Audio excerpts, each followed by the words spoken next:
അഭിമാന്ത്രികത്തിൻ്റെ ഏറ്റവും പുതിയ എപ്പിസോഡിലേക്ക് എല്ലാവർക്കും ഹൃദയം നിറഞ്ഞ സ്വാഗതം.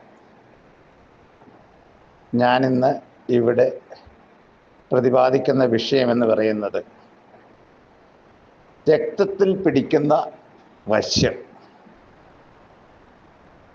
രക്തത്തിൽ പിടിക്കുന്ന വശ്യമെന്ന് പറയുമ്പോൾ അതിനൊരുപാട് പ്രാധാന്യമുണ്ട്.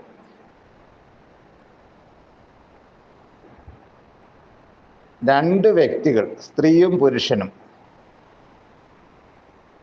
അവര് സ്നേഹത്തിലാവുമ്പോൾ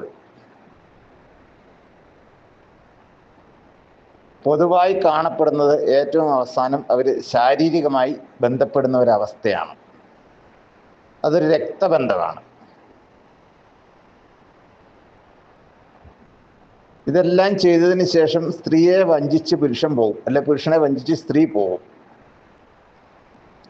ഇതിലൊരു വ്യക്തി ദുഃഖിതാവസ്ഥയിലേക്ക് മാറുന്നു. ഇങ്ങനെ പോയി നഷ്ടപ്പെട്ടു പോയ ബന്ധങ്ങൾ നമുക്ക് വീണ്ടെടുക്കാൻ വേണ്ടിയാണ് രക്തത്തിൽ ഒരു വ്യക്തിയെ അലിയിച്ചെടുക്കുന്ന കർമ്മങ്ങൾ ചെയ്യുന്നത്. മറന്നുപോയ ബന്ധങ്ങൾ, നഷ്ടപ്പെട്ടു പോയ ബന്ധങ്ങൾ, അത് രക്തത്തിൽ വീണ്ടും അലിയിച്ചെടുക്കുന്നതോട് ഓർമ്മ വരും. നിലവിൽ ഏതെങ്കിലും ബന്ധത്തിൽ പെട്ടുപോയാലും ആ വ്യക്തിക്ക് അത് ഒഴിവാക്കി തിരിച്ചു വരേണ്ട അവസ്ഥ വരും.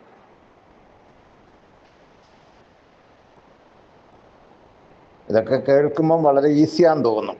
ഈസിയൊന്നും അല്ല, നല്ല ബുദ്ധിമുട്ടോടുകൂടി ചെയ്യേണ്ട കാര്യങ്ങളാണ്.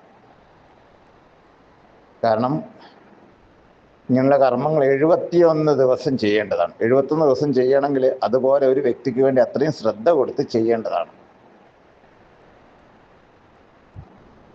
അപ്പം ഇങ്ങനെയുള്ള കാര്യങ്ങളൊക്കെ കൃത്യമായിട്ട് ചെയ്യുമ്പോൾ നമ്മൾ മനസ്സുകൊണ്ട് സ്നേഹിക്കുകയും ആരാധിക്കുകയും ഒരിക്കലും നഷ്ടപ്പെടില്ല എന്ന് ചിന്തിക്കുകയും അവരെ വിശ്വസിക്കുകയും ഒക്കെ ചെയ്യുന്ന വ്യക്തി, നമ്മളിൽ നിന്ന് അകന്നു പോകുന്ന ആളുകൾ, അവരെ തിരിച്ച് കാൽക്കൽ വരുന്ന ഒരവസ്ഥ ഉണ്ടാക്കുക. അവർ കാൽക്കൽ വന്നാൽ വീണ്ടും അവർ നിങ്ങൾക്ക് സ്വന്തമാകുന്ന അവസ്ഥ.